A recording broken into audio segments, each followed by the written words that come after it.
Утром самым первым делом открывают тундук, и солнечные лучи освещают весь дом, всю юрту.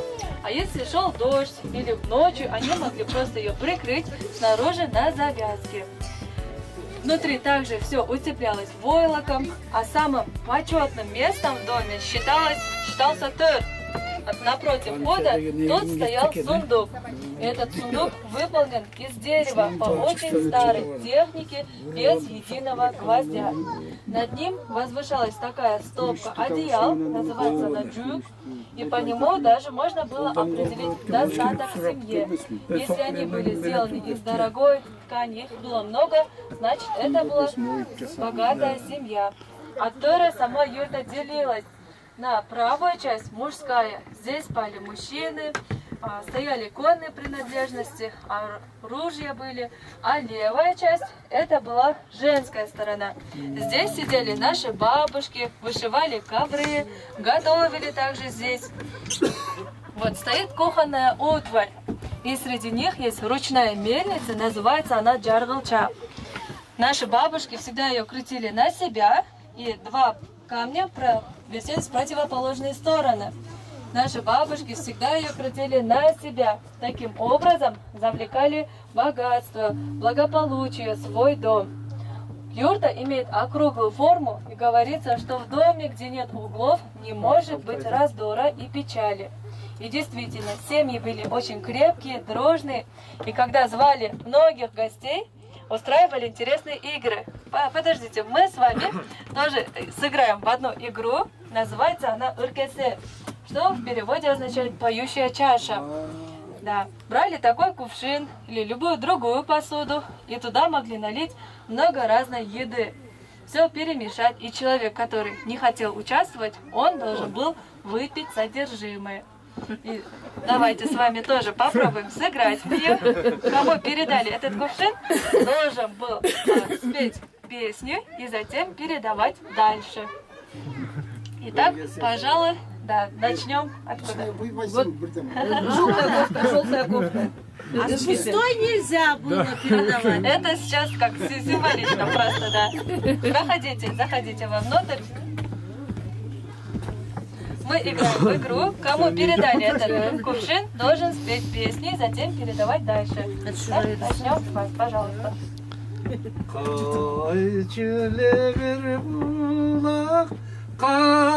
Karatım oy, karatım emez kanatım.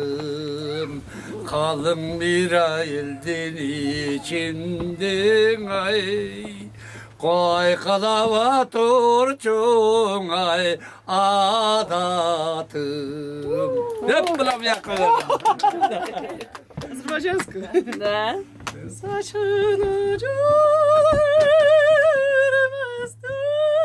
gülü sulu Dönmezler sergelir. Saçını cürmezler, gülü sulu dönmezler. Yey.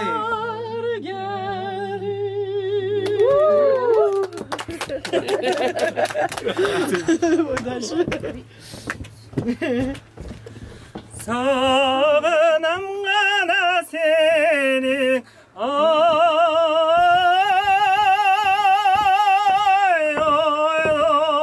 oylanıp sanadım gana estep ay kadırım kayseli gana günün ay içirim Jürüktün gana gügün ay ay jalanan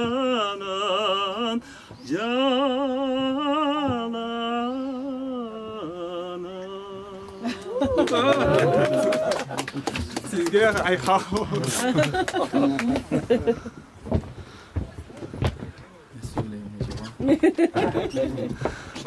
Sabahın serinde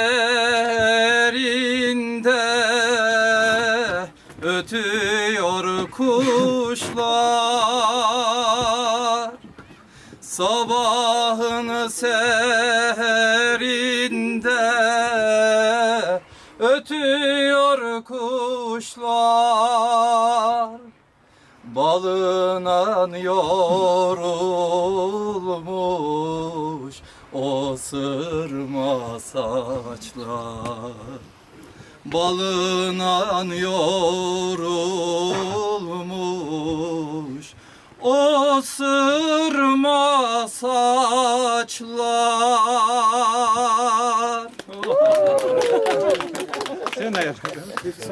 Да, ладно. Спасибо большое, прекрасно поете. Спасибо. Айбек, Айбек, Казахстан. да, Казахстан. Айбек, проходи сюда. Давай. Давай.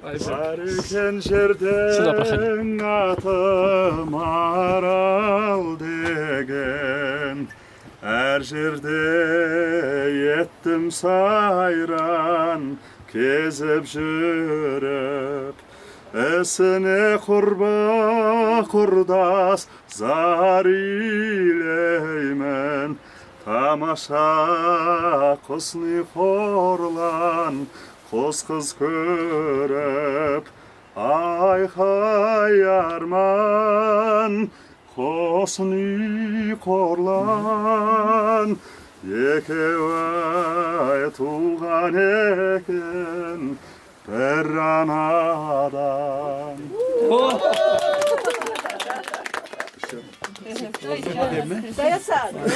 Саясат, бегом сюда. Давай. Идем. Пойдем, проходи сюда. Здесь, да?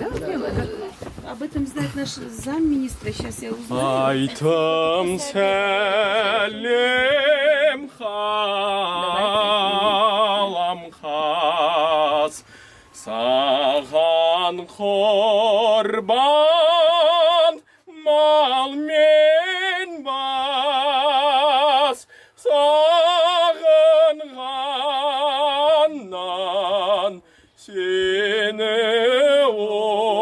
ойлап келер көзге ыстық жас. Браво. Oldu mu? Сон. Спасибо. Özür dilerim. En sonunda oldu.